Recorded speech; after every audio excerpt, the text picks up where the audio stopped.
Yes, guys, what's up? Welcome back for yet another episode of the Off Grid podcast.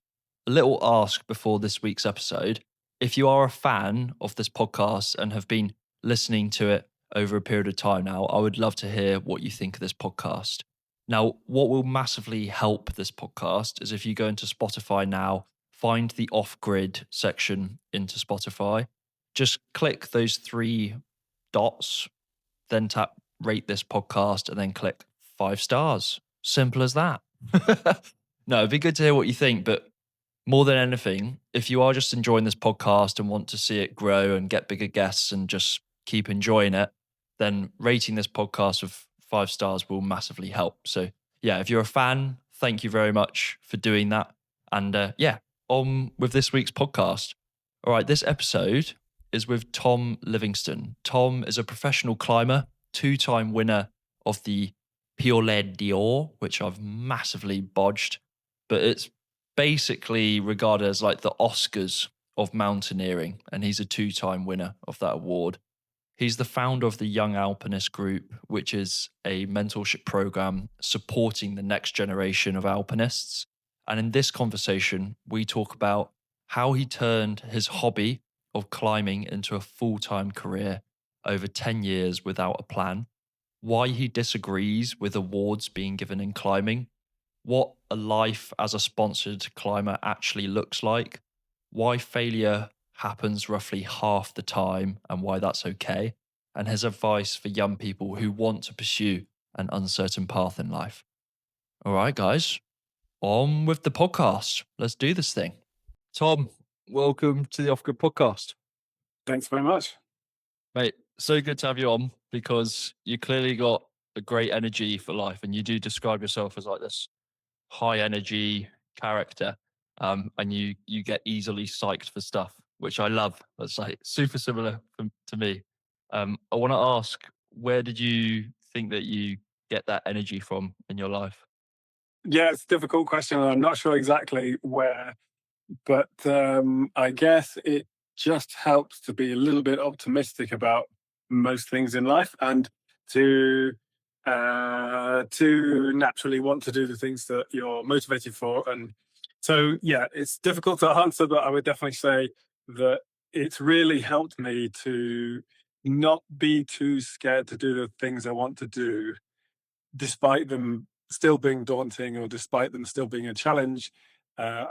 I feel like it's okay to try. I think that's perhaps the basic thing that I've learned. I don't know, maybe throughout messing around in the outdoors as a kid or something like that. But I found that it was okay to try and fail, and that's something that's been really helpful.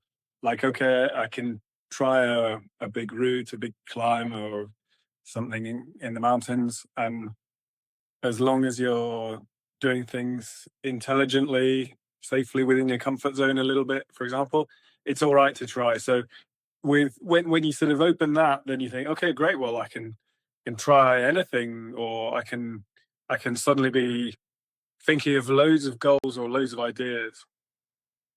Where do you think you first learnt that lesson that you can try and fail and it'll be okay? Yeah, I don't know either, because I enjoyed climbing as a kid, but as well as lots of other outdoor stuff that we did as family, just really basic and simple camping and walking holidays, which I'm sure at the time I wasn't that keen on, but it took us to nice places. Uh, I don't have any clear lessons though with trying and failing specifically though. I think one thing that I find really interesting is that energy is carried through into your climbing so clearly that you just got better and better at this thing that you really love. And over time, you've managed to turn that hobby into a job. Was that like a conscious thing that you orchestrated, or how did it come about that you turned your hobby into a job? Well, picking up on the very first thing you just said, then I think a short-term memory and being really stubborn is is really helpful, because I don't tend to dwell or remember too much the rubbish parts of, let's say, like a climb or an expedition. And I also thought at some points in my life, I imagine I'll be really happy when I reach that level. And then I found myself at that level and thinking, well, what's next? What's next? So yeah, there's lots of ways that you can constantly want more in an activity like climbing, which is cool. And for me, it was never a conscious decision to turn my hobby or the thing that I enjoyed into a career. And I'm very, very lucky now that if you really force me to, I would say, well, I'm a full time climber or perhaps a professional climber. I receive a small salary from sponsors to climb full time. And it was something that's grown over the last 10 years. And I've never actually asked a sponsor to be sponsored or sort out this life. But little by little, from receiving a free pair of climbing shoes to now a salary, it's just something that's grown really naturally. And I think perhaps it's helped that in my 20s I could just, or I wanted to just climb full time, and I did jobs like rope access or outdoor instructing, which complemented going climbing all the time. And I'm sure these kind of jobs could also work for many outdoor sports. Do you think that because there's a lot of career advice at the moment going around on social media, and everyone's getting different messages coming through. Some people say it's good to pursue your hobby as a job. Other people say keep the hobby, get a job that's related but different. What do you think about turning your hobby into a job? I think for me, it's absolutely brilliant and I would recommend it, but I'm sure it depends on the person. I'm sure it's something that most people would enjoy, but others not. And some of my mates say, okay, well, that's cool that you do that, but I wouldn't want to do it. I would find myself bored. And so for me, it's fine to be sort of self motivated every day. And okay, what am I going to do today that will try and meet these kind of goals or ideas that I have, and how can I continue doing an activity that I enjoy? So for me, it's very, very easy. It comes very naturally. And of course, sponsorship, being a sponsored climber is a job that you must work at. And so you've got to understand that it's a game of give and take, and there are certain constraints or certain things that you've got to be doing. They're very simple in the grand scheme of things. And I really would say like it's incredibly impressive to look at the weekend warriors or to think about people going to work every day. That's fantastic. I I come home in the evening, and my partner Christelle will come home as well at the same time. She's got a full time job in environmental conservation, and I say, oh yeah, had a big day, did this training session and then that training session, and then did some stretching. And she's like, oh great, well that sounds like, she doesn't say this, but she could say, well, that sounds piss easy. She's got meetings with the state department about environmental conservation and managing budgets. And right, we've got to deploy some rangers here into the national parks and things like that. So, yeah, I think it's important to keep things in perspective that it is very lucky to be making your hobby your job. It's something that I'm going to try and do for as long as I can. But um, yeah, I would advise it for sure. How do you think things like social media and sponsors have changed the rock climbing scene? Because this is all so new. So that Yeah. influence coming into what has been this kind of like rough and ready, old school type of scene where you just like go up these crags has changed so much since then. In what ways would you say that all of that stuff has changed climbing? It used to be that if you climbed something impressive, or usually that was to do with difficulty, then you would get attention or publicity from things like magazines or later on websites. And so the magazines or the websites were the kind of gatekeepers to what was relevant or newsworthy. And nowadays, that's all changed because social media allows each individual to be their own publicity or their own news outlet. And so that's changed because the onus can be on the person. It also depends on how you tell your achievements as well. And of course, we're now dealing with something as complex and interesting as social media, which is it's ultimately about entertainment and what can I learn. So if I'm looking at, let's say, Instagram, I'm probably going to be really psyched to see my friend climbing their goal or something like that. I'm going to be really psyched to see someone climbing a top level thing, and then the rest of the time, I want to see either something that makes me laugh or something that I can learn from.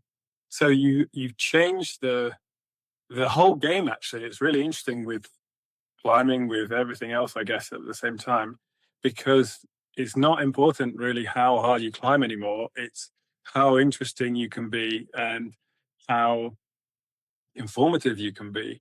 And that also does depend on the sponsor. So I'm really lucky and have deliberately chosen to work with three main brands who are climbing brands. And they really care about who you are as a person and who you are at the crag and who you are in person, but also what you do in the mountains or when you go climbing. And they keep things nice and simple, they keep things nice and real, and they don't give me any obligation. And I feel no pressure being with them. And it's a relationship that we've developed over many years. So there's no way that they're suddenly going to turn around and say, okay, Tom, actually, now we need you to do 2 Instagram posts a day, and you need to have loads more followers. If they said that, I would say, okay, great. Well, this has been fun, but no thanks. This is not really for me. And with all due respect to influencers and things like that, it's just not for me at all. And the climbing that I enjoy is something that's really personal and is all about integrity. It's all about like doing the right thing. It's all about telling things in a really honest and calm way, because you can totally have you and I can go climbing and we can tell the same story in totally different ways. You can say, wow, I just had a great day. I was really happy to climb the hardest route I've ever done. Wow, that was really satisfying. That took me a long time. And I can go, that was absolutely amazing. Here's 25 videos and 25 different ways of saying it. And that was incredible. This was the greatest thing we've ever done. Till tomorrow. And so there's such nuances in climbing as well now, which makes it really interesting. So yeah, that's how social media is involved. And it certainly does make things a little more complicated. It would be easier perhaps to have the magazines as these sort of um, level playing field kind of thing again. Do you think we're seeing like a democratization almost? Because what you're saying is like you don't need to be the best climber to maybe be like earning full time or being the best sponsored climber. So long as you're putting out good content and you've got followers, then you'll have sponsors, right? A little bit, yeah, yeah. I think the top people in any field will always be recognized for being the top. But yeah, in some ways, it's fantastic that you get everybody to have their own megaphone, and then we can hear of people who are way more accomplished, but they might never have this platform. So that's good. But then on the flip side, you've got absolute weapons who don't say anything and you'll never hear of them because they're not on social media. And I think that's cool. That's power to them. As I said, for me, I climb for myself and I don't really care about social media so much. I do accept that it's part of the game, but for me and specifically for my life and specifically for my career, it's not a big part. And I'm aware that it's quite a dangerous thing as well. Like it is quite unhealthy, and we're seeing more and more countries. France recently announcing, for example, that young people are not going to be allowed to have access to social media. This is clearly a kick in the wrong direction, a kick in the balls to companies like Meta, which we know basically crave for your attention and create these things like doom scrolling so that we can all spend more time on it. So I'm very happy to put my phone down and go climbing as well. It's great that it's an activity that doesn't involve my phone. Yeah, I saw that. I saw that in Australia as well. There's like more and Yep. more governments now doing this, and I think particularly when it comes to the outdoors, it's Like, if you really love the outdoors, you probably don't love social media, right? Like, they feel kind of oxymoronic in a way. Yeah, yeah, it could be. Do you think that people who are like posting loads about being in the outdoors and maybe like missing the essence of the outdoors? Well, I'm going to be diplomatic here and say it's not my place to slag other people off for whether they post lots or whether they don't. I just think that, yeah, I enjoy the fact that climbing is this nice mixture of a physical and mental activity. It's usually in a beautiful wild place with a very good friend. So that's what I enjoy about climbing. Yeah, that's the way to do it. I'll just turn my phone off and just get out there because I love it. Okay, and when you've got like a sponsor and you're like, oh, sweet, you're making this hobby your job, that must have been quite an awesome moment for you. Can we speak about like the first time where it was like, oh my God, like you're actually earning money from this thing now? Well, as I said, it was a very slow process to go from working as much as I needed in order to go on trips through jobs such as rope access and outdoor instructing in the UK to then getting more and more sponsorship. As I said, initially just equipment, but then later on a small amount of money to help with flights or to help with going on a trip. So it was something that came very gradually, and yeah, for the last 6 years, it's worked out really well, and I hope it continues. There's one thing that really intrigued me about your story and reading through your blog posts on your website because I saw this one I was reading when you won this like super prestigious award, and I'm gonna bodge it, but the like Piolet d'Or award. Close enough. Yeah, the golden ice axe. Yeah, Yeah, so you won that twice, and then the blog post, it was interesting because you were saying how you disagree with the concept of awards being given to climbing in general. Why is that? I think for an activity like climbing in the mountains, it's very personal. It obviously depends on the weather and the conditions and things like that. And it's very different for the first person compared to the 10th person, for example. And so, with all this in mind, I don't think it's necessary or perhaps the healthiest idea to have an award that happens every year, and it could be given to one team or several teams. And that's something that, so it's hard to measure, and that's something that doesn't really sit so well with me. If it was a great celebration or a big party out of all the people that had been active climbing in the mountains that year, fantastic. But still, you can't separate the fact that you have this incentive almost. Some people see it as that, or even just like this person is a winner. You can't separate that from the fact that it brings up weird emotions or weird feelings with some people. Some people would be wanting to do it. Some people would be proud to be the best. Some people would think, okay, well, too late. Too bad I didn't win it this year. So I think it's difficult to measure. And I think it's just not for me. It doesn't capture the spirit of climbing. And for me, I just, as I said, climb for myself. It's not to receive other awards.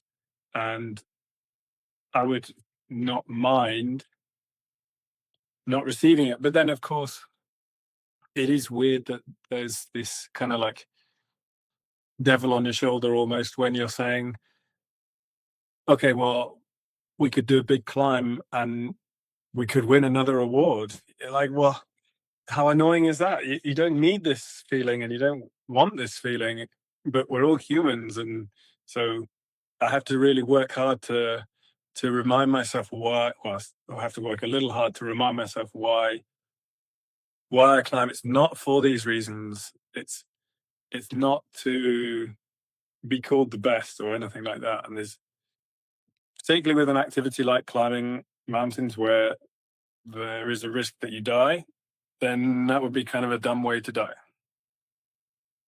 Is there ever this inattention?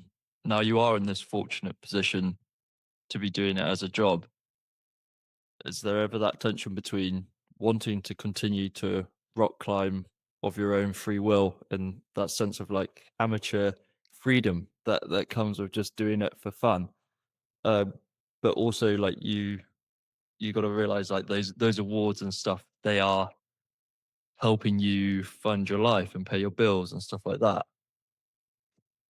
I think I'm very also lucky to just be able to keep things simple. I'm gonna like let's keep life very simple. And I am very happy to go climbing and hopefully will be doing it for the rest of my life. And if all my sponsors drop me tomorrow, okay, that's fine. It's been fun. But um it's it's it's something that I am not attached to in the sense that I don't need it. I will go back and get a job in some other form if everything stopped tomorrow.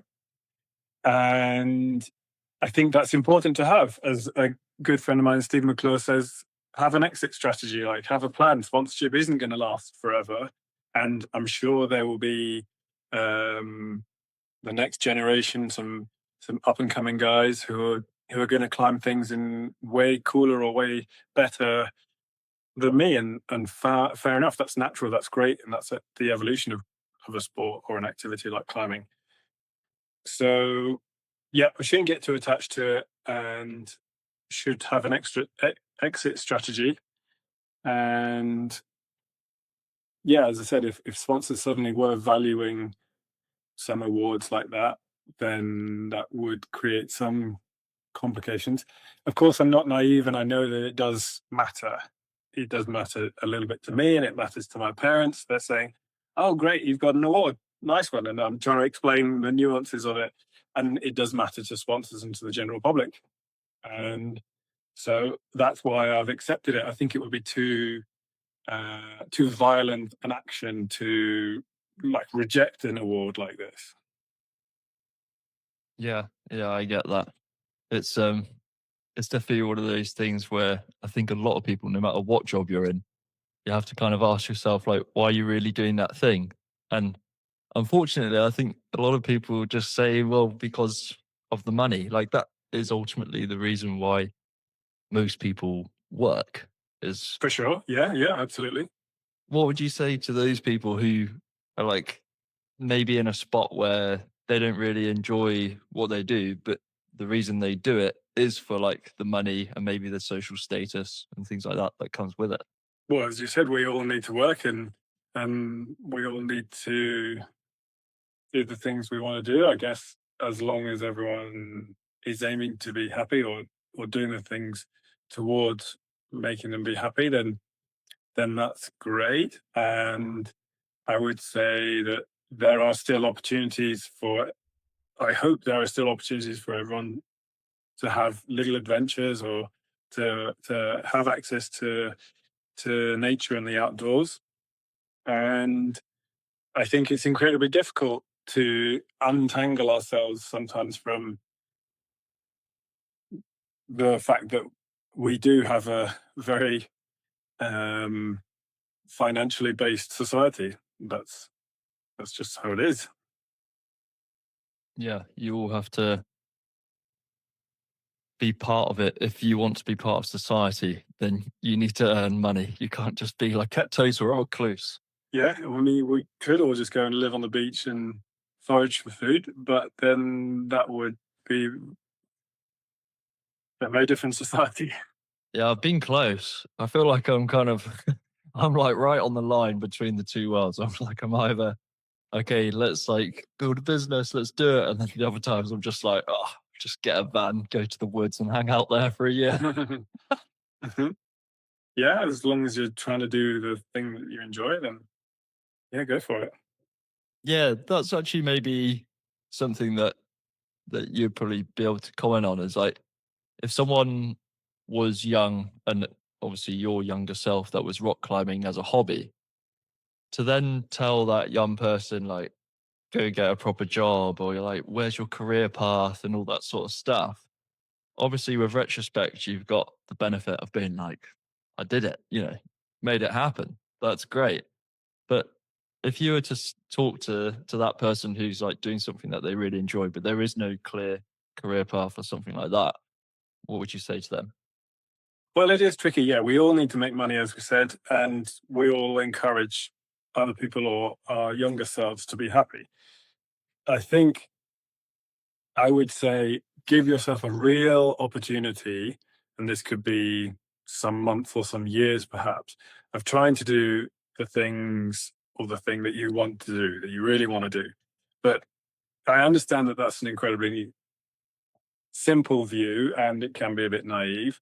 I think I was very lucky. Like, obviously, when we travel to these places like Pakistan or India or Nepal, you realize, wow, we're so lucky to just be born in the UK where we've got access to healthcare and we can just pick up a job working in a supermarket if you want, and you can vote for a government and you can learn to drive a car and have access to clean drinking water. So already we're probably in the top 5% of the world just being born in the UK. It's amazing to travel to these places and realize, yeah, wow, we're incredibly lucky. And then to say, okay, well, yeah, give yourself a proper opportunity to do the thing you want to do. First of all, you need to know what you want to do. And I think that's a really important part of growing up and something that I think I was quite lucky that also my parents encouraged was to try lots of activities. Like, okay, you want to be a doctor, right? Try, come on, let's work towards some of these goals, or if you really enjoy sport, okay, let's try that for a bit. So that way you can say with a bit more authority what it is that you enjoy, because otherwise, yeah, we could just go and live in the woods and then we'd probably be a bit bored after a while. Some people would be like, well, no, I enjoy the stimulation of work, and it's really rewarding, and it's fantastic to be empowered by your own actions and to be able to buy nice things. I'm really interested in your mindset, particularly as a climber, because you mentioned a little bit earlier in regards to the awards, sort of having to check your ego a little bit. And, if you're climbing a mountain, what's the real reason you're doing it for? How is it when you're climbing these big rock faces that Mhm. you keep your ego in check to like push yourself, but then know when to rein it in? How do you do that? Climbing's quite easy with that. Like, if you get too carried away, it'll not knock you down, but it'll certainly put you in your place. Because, for example, okay, I might tell myself, right, I'm the best climber in the world. I could go to one of the hardest rock climbers in the world, and I could try climbing it, and well, it wouldn't go very well. It would be far beyond my league of if it was like a boulder or a sport climb, for example. These things that I enjoy doing, but I'm not like trying to be top in. And so, yeah, you wouldn't get very far. So your ego has to be caught in check, or kept in check. And you have to, I think, have a healthy amount of fear to be climbing in the mountains, because you understand, well, there can be bad storms that come out of nowhere, or you can be really committed, or you can be really high up on a mountain and thinking, right, well, we can't mess this up now. Um, so yeah, it's this kind of great way of keeping yourself in check. It's also the same with your partners. If you try something a bit too ambitious, then your partners will probably say, "Well, are you sure? When was the last time you did something like this?" Or, like, if I go out for a training session tomorrow and I try and do triple what I've been doing in the last weeks in terms of volume or intensity or something, then uh, my coach might be like, well, "Are you sure? Where's your reasoning with this? So where's your logic?" So it's good to do things within, or just like with your working, show your working kind of thing. And I read that when you climbed the Latok in Pakistan, that you did the north side, which apparently hadn't been climbed before. But then Mhm. I read after that that you had never even been to the Himalayas before. So how do you even like prepare for something like that? So that trip in 2018, yes, was my first trip to the what you could call greater ranges, like the Himalayas and the Karakoram in that area of the world.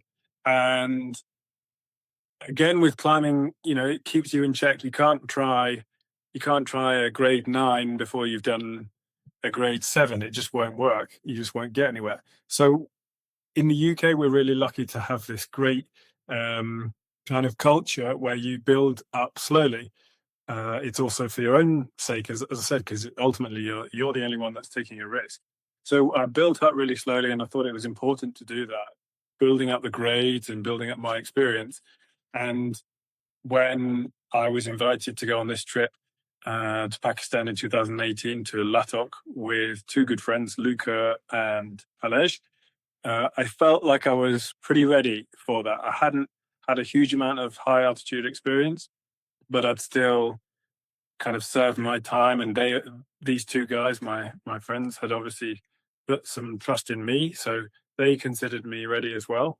And um, yeah, it was a trip that worked out really well. We didn't bite off too much that we could chew, so I think it was a reasonable objective, and it was also thanks to some kind of mentoring or some help along the way from Luca and Alej. I'm sure there were some examples where they were like, "Oh yeah, well we're going to take this decision or we're going to do this," and perhaps it wasn't immediately obvious to me, but thanks to them maybe explaining or taking the lead sometimes, I could learn from them as well. You've spoken a lot about partners and coaches. Um, Rock climbing before this call, I thought it was like super solo sport because that's kind of how I saw it. But would you say that, well, like what's the value of having these other people around you? Well, certainly if you looked at climbing through the media, you would see perhaps the film Free Solo where that guy climbs up a rock on his own, and you'd say, "Well, that's amazing," and you'd probably see some sort of news report of climber in the snow in the Himalayas, and that would be a very simple way of looking at it. And in fact, most of the time, at least for me and for I guess 95% of the world, we climb as a team of two, and we have a rope between us, which is kind of like a safety rope. And the partnership that you share can be just very simplistic, and it can just be someone at the other end of the rope making sure it's safe. But for the most part, and particularly for big trips and expeditions and things like that, you will share the load, share the mental work. You will rely entirely with your life on this partner. So it can be a really, really strong bond, and it can be a really um, rich experience.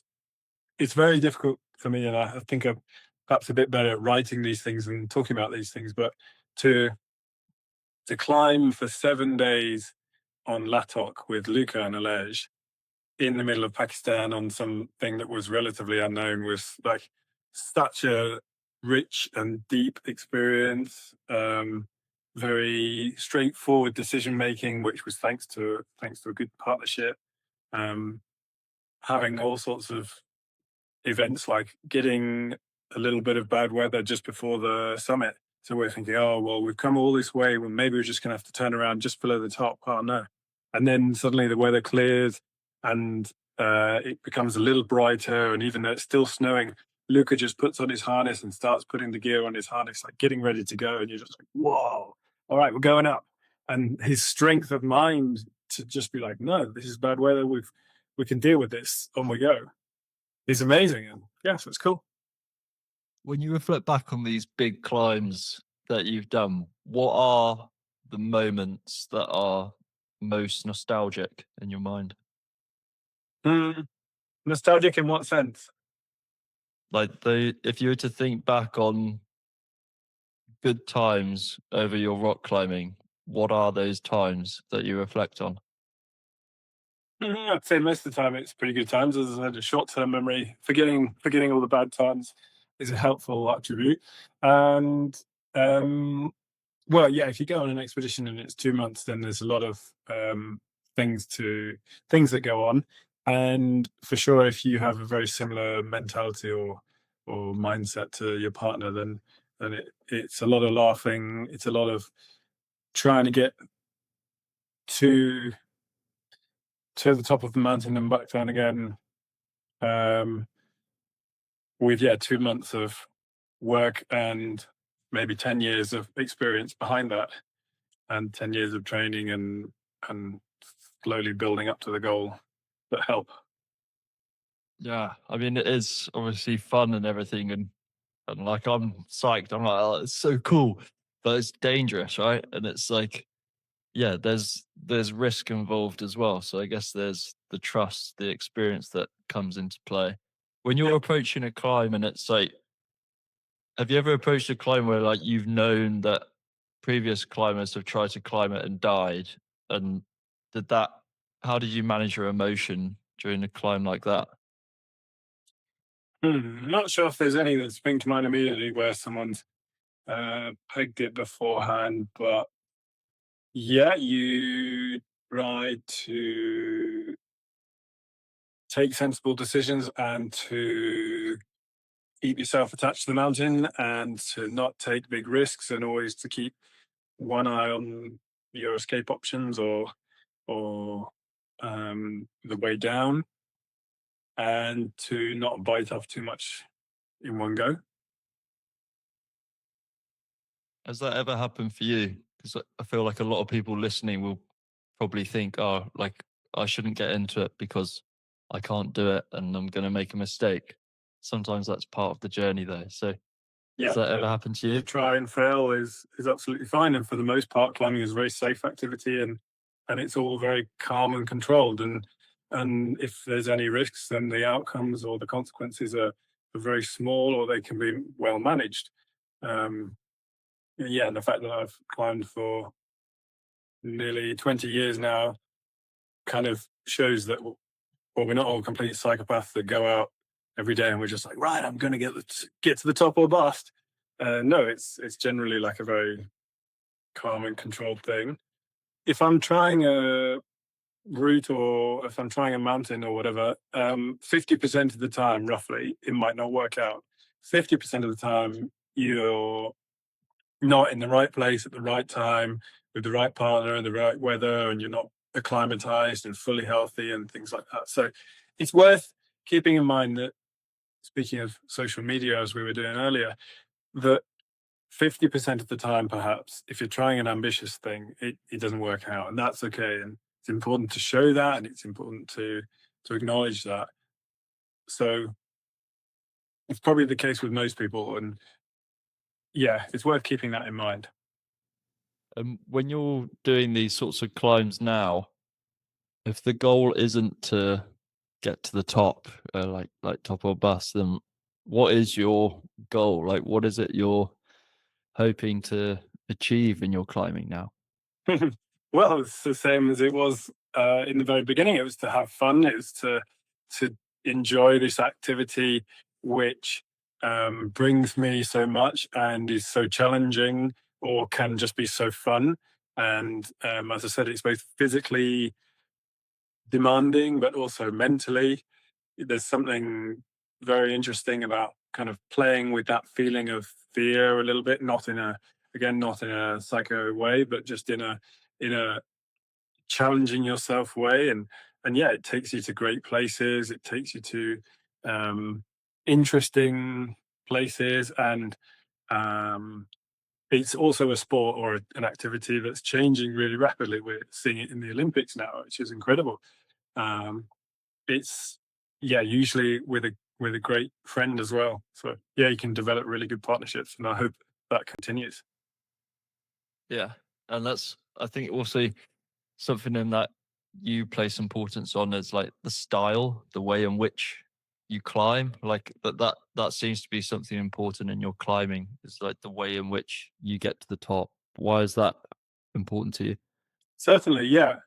We all know that if you spend many days with a great friend climbing up to the top of the mountain, and it's a good adventure. And you think, wow, yeah, cool, look at this view. There's nobody here. And then a helicopter just arrives, and some guy just like the helicopter hovers next to you, and some guy just steps out onto the mountain and goes, yeah, high five. I just did that too. You're like, well, hang on a minute. We're both at this top of the mountain, but our experiences to get here are very, very different. So that's a slightly simple example, but basically, there's ways that you can climb which are more or less um, self-reliant, more or less through your own efforts and not. And the ideal way to climb is obviously where you're just using your hands and your climbing shoes, and you're just getting to the top.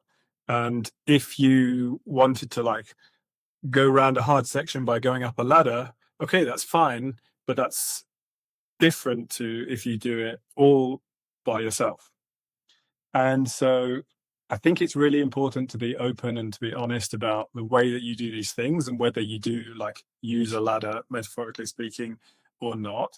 And this goes back to a little bit about social media, where we have an easier way to brush over or to gloss over the details now. Because yeah, you can say, "Did it," and a nice photo, or you can say, "Well, I did it, but actually, yeah, like it was really great that my mate gave me a leg up on that part." And so that's important, particularly when there's money involved as well. And I think it's also important to have like a respect for the nature or for the natural environment that we're here.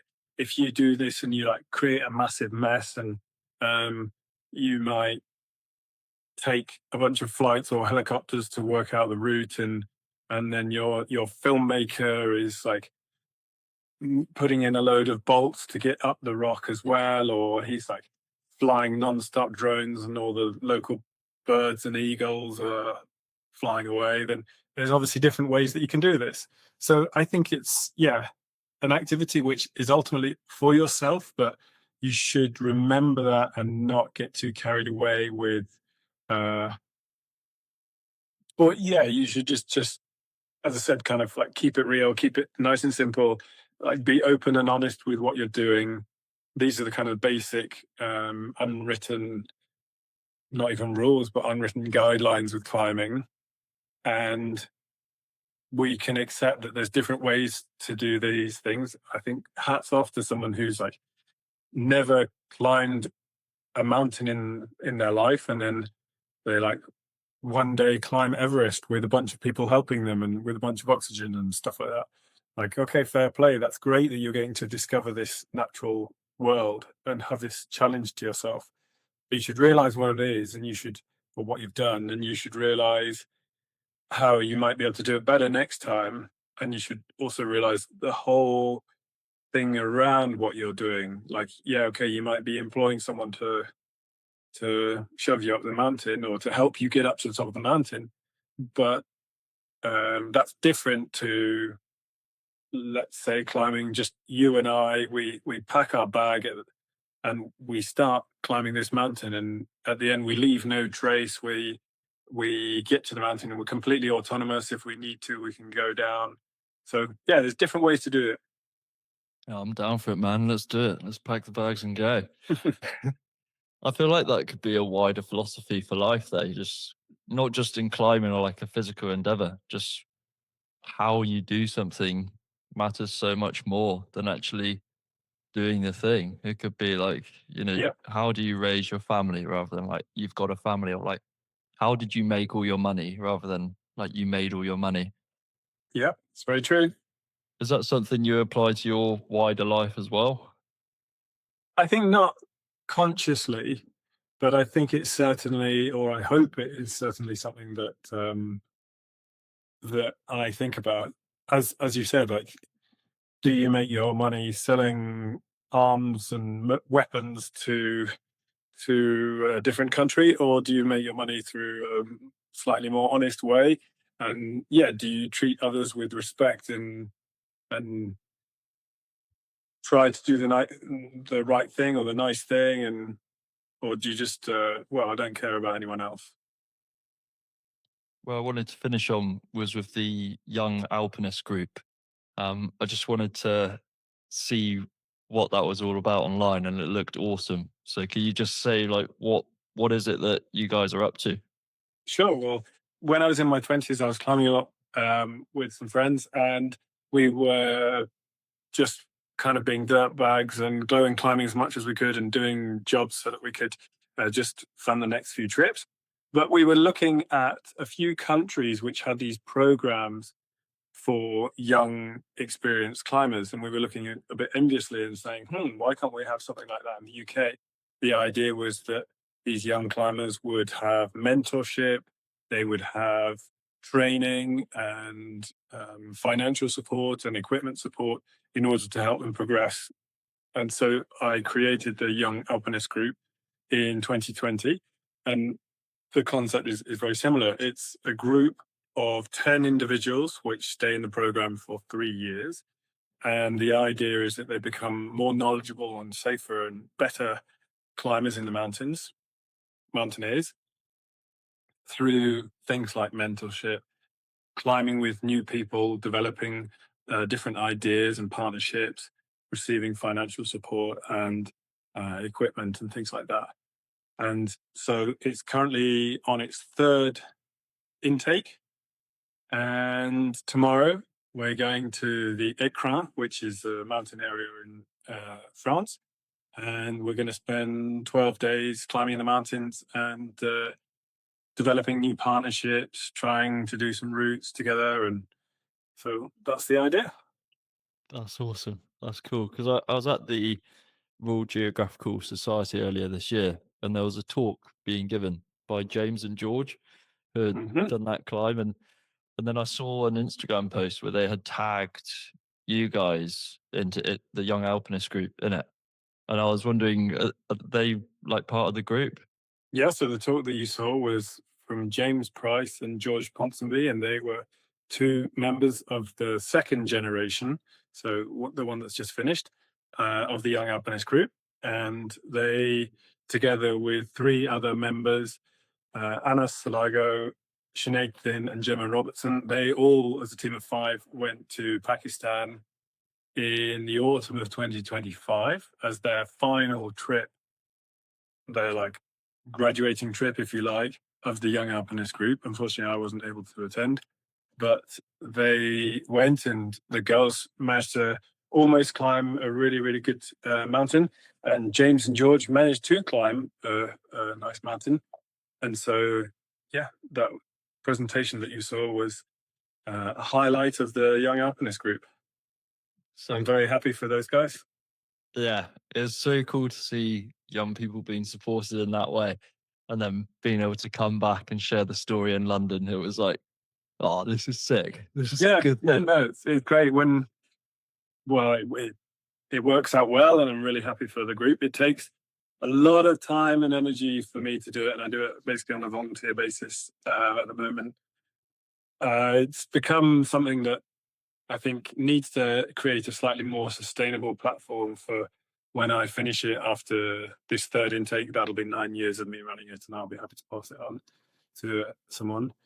It's, yeah, it takes a lot of time and energy, and you can create this big buffet of activities and options and choices for 10 members, and you've got to accept that some people will be really happy to like pick and choose here and there, and others will get really into it and then get into something else for a while, and other people will be at different points in their life, and they might be, yeah, I'd love to be climbing all the time, but I'm going to be, I don't know, moving to somewhere else for a while. It's not going to be a priority.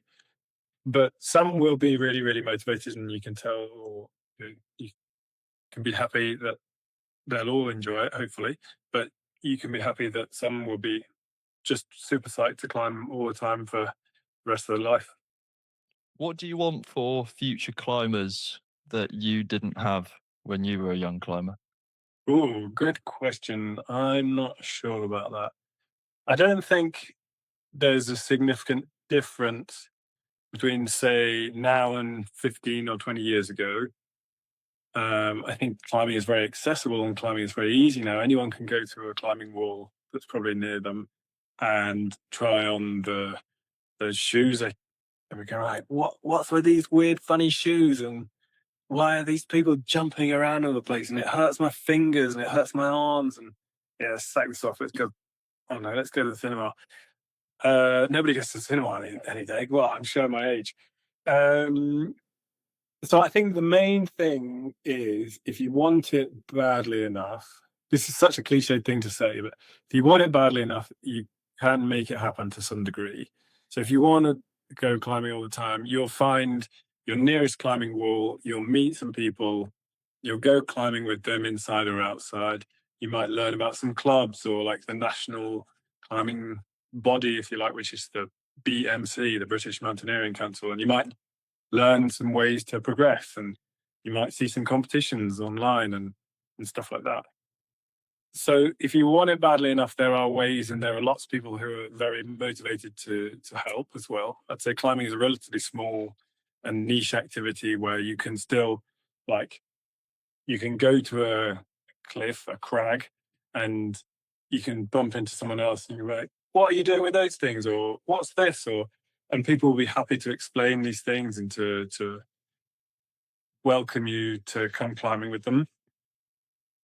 But I don't know, yeah, what the major differences are. Tom, thanks a lot for coming on. Is there any final thing that maybe we haven't spoken about that you would have liked to touched on? No, I think it's all good. Thanks a lot. Thanks very much. Nice one. Loved it. Cheers, Tom.